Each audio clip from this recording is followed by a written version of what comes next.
क्या आप जानते हैं, हम जिस अर्थ पर रहते हैं वो सिर्फ एक छोटा सा कण है एक विशाल यूनिवर्स के अंदर। बिल्कुल। इस ब्रह्मांड में अरबों गैलेक्सीज हैं और हर गैलेक्सी में अरबों तारे। लेकिन सबसे हैरान करने वाली बात, हम अभी तक यूनिवर्स का बहुत छोटा हिस्सा ही समझ पाए हैं। क्या आपने कभी सोचा है यूनिवर्स की शुरुआत कैसे हुई? बिग बैंग क्या है?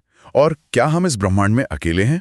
अगर आप एसएससी, यूपीएससी या किसी भी कॉम्पिटिटिव एग्जाम की तैयारी कर रहे हैं तो ये टॉपिक आपके लिए बेहद इंपॉर्टेंट है। Welcome to all exam prep, जहां आपको मिलती है हर एग्जाम की पूरी तैयारी आसान भाषा में। तो चलिए बिना समय गवाए चलते हैं एक अद्भुत यात्रा पर, द यूनिवर्स की रहस्यमयी दुनिया में। अब हम स्लाइड नंबर 1 को डिस्कस करेंगे। सच में ये विषय बहुत विशाल है ना?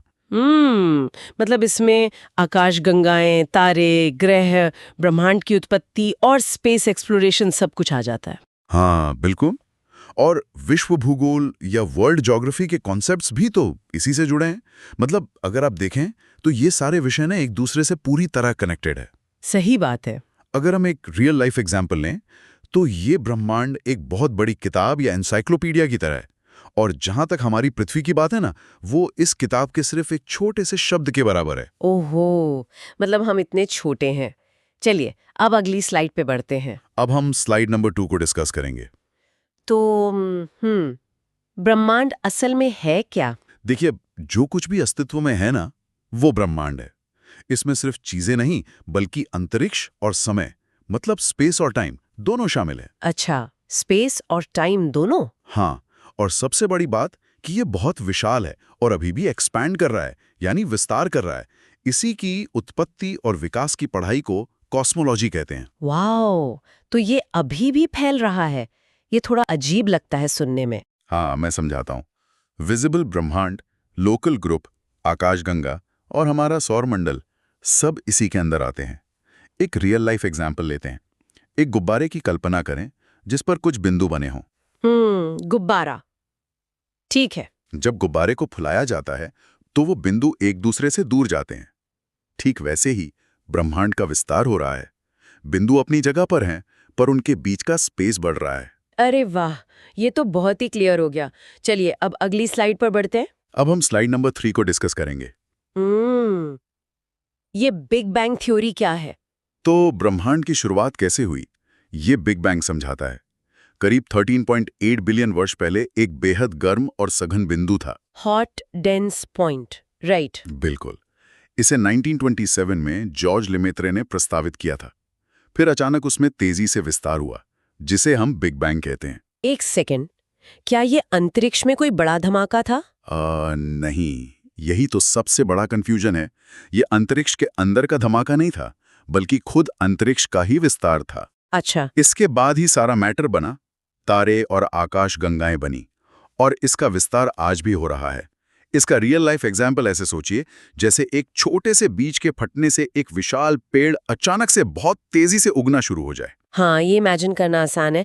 चलिए अब अगली स्लाइड पर बढ़ते हैं। अब हम स्लाइड नंबर 4 को डिस्कस करेंगे। तो ये आकाशगंगाएं क्या होती हैं? आकाशगंगाएं विशाल तारा प्रणालियां हैं जहां अरबों तारे धूल और गैस गुरुत्वाकर्षण यानी ग्रेविटी से बंधे होते हैं। मतलब सिर्फ ग्रेविटी ही अरबों तारों को एक साथ पकड़कर रखती है? ये तो सच में हैरान करने वाला है। बिल्कुल। और इनके मुख्य रूप से 3 प्रकार होते हैं। पहला सर्पिल या स्पाइरल, जो डिस्क के आकार का होता है जैसे हमारी मिल्की वे। और बाकी दो? दूसरा है अंडाकार या एलिप्टिकल, इसमें पुराने तारे होते हैं और ये सममित होता है। और तीसरा है अनियमित या इर्रेगुलर, जिसका कोई निश्चित आकार नहीं होता। कोई रियल लाइफ एग्जाम्पल? हाँ, जैसे अलग अलग प्रकार के शहर होते हैं ना, कुछ गोलाकार में बसे होते हैं जो सर्पिल हो गए, कुछ बहुत पुराने और व्यवस्थित होते हैं वो अंडाकार हो गए, और कुछ बिना किसी नक्शे के बेतरतीब होते हैं जिन्हें हम अनियमित कह सकते हैं। अरे, ये शहर वाला एग्जाम्पल बहुत मस्त था। चलिए अब अगली स्लाइड पर बढ़ते हैं। अब हम स्लाइड नंबर 5 को डिस्कस करेंगे। तो हमारी अपनी आकाशगंगा मिल्की वे कैसी है? हमारी मिल्की वे का आकार सर्पिल है। यह लगभग 13.6 बिलियन वर्ष पुरानी है।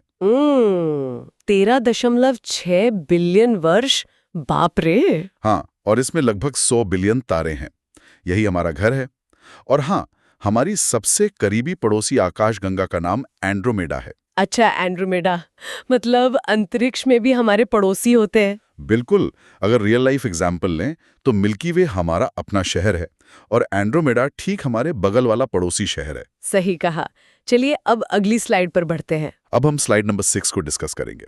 हम्म मिल्की वे के अंदर हमारा सौर मंडल भी तो है ना? हाँ, मिल्की वे के अंदर हमारा सौर मंडल आता है। इसकी आयु लगभग 4.6 बिलियन वर्ष है। इसके बिल्कुल केंद्र में सूर्य है। और सारे ग्रह सूर्य का चक्कर लगाते हैं, राइट? बिल्कुल। 8 ग्रह सूर्य की परिक्रमा कर रहे हैं और ये पूरी व्यवस्था गुरुत्वाकर्षण द्वारा नियंत्रित होती है। तो मतलब ग्रेविटी ही इस पूरे सिस्टम का बॉस है जो सब कुछ कंट्रोल में रखता है। एकदम सही कहा आपने। हमारी पृथ्वी भी इसी में शामिल है। इसका रियल लाइफ एग्जाम्पल एक परिवार की तरह है। वो कैसे? जैसे एक परिवार में माता पिता केंद्र में होते हैं और सारे बच्चे उनके इर्द गिर्द रहते हैं। सूर्य भी हमारे सौर मंडल का मुखिया है। ये एग्जाम्पल भी बहुत सटीक है। चलिए अब अगली स्लाइड पर बढ़ते हैं। अब स्लाइड नंबर 7 को डिस्कस करेंगे। तो इन 8 ग्रहों को हम कैसे बांट सकते हैं? इन्हें हम 2 भागों में बांट सकते हैं। पहले हैं आंतरिक या स्थलीय ग्रह, जिनमें बुध, शुक्र, पृथ्वी और मंगल आते हैं। इनकी सतह चट्टानी होती है ना? हाँ, बिल्कुल। अब यहाँ एक रोचक तथ्य है। मंगल तो लाल ग्रह है, लेकिन सबसे गर्म ग्रह शुक्र है। एक सेकंड, सूर्य के सबसे करीब तो बुध है ना? फिर शुक्र सबसे गर्म क्यों है? ये तो परीक्षा के लिए भी बहुत इंपॉर्टेंट पॉइंट है। हाँ, ये बहुत बार पूछा जाता है। शुक्र के वायुमंडल के कारण वो गर्मी को रोक लेता है। अब दूसरे भाग पर आते हैं, जो बाहरी या जोवियन ग्रह हैं। इनमें कौन कौन से आते हैं? बृहस्पति, शनि, अरुण और वरुण। ये गैस और बर्फ के विशाल ग्रह हैं और इनमें बृहस्पति सबसे बड़ा है। कोई एग्जाम्पल जो इसे याद रखने में मदद करे? हाँ, रियल लाइफ एग्जाम्पल के लिए आंतरिक ग्रह घर के अंदर रखे ठोस पत्थरों की तरह हैं, जबकि बाहरी ग्रह विशाल गैस के गुब्बारों या बर्फ के गोलों की तरह हैं। हाँ, ये इमेजिनेशन बहुत क्लियर है। चलिए अब अगली स्लाइड पर बढ़ते हैं। अब हम स्लाइड नंबर 8 को डिस्कस करेंगे। तो तारे और सूर्य के बारे में जानते हैं। तारे असल में होते क्या है? तारे विशाल जलती हुई गैसें हैं जो प्रकाश और गर्मी पैदा करती हैं। अगर हम अपने सूर्य की बात करें तो इसकी मुख्य रूप से 4 परतें हैं। अच्छा, 4 परतें। हाँ, सबसे अंदर है कोर, जहां नाभिकीय संलयन या न्यूक्लियर फ्यूजन के द्वारा ऊर्जा बनती है।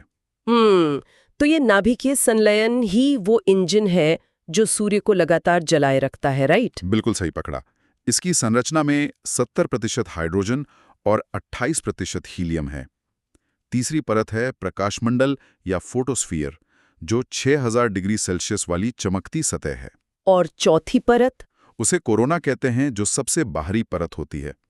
इसका रियल लाइफ एग्जाम्पल यह है कि सूर्य एक विशाल परमाणु भट्ठी या न्यूक्लियर रिएक्टर की तरह है, जो पूरे सौरमंडल को हीटर की तरह गर्मी और रोशनी दे रहा है। बिल्कुल।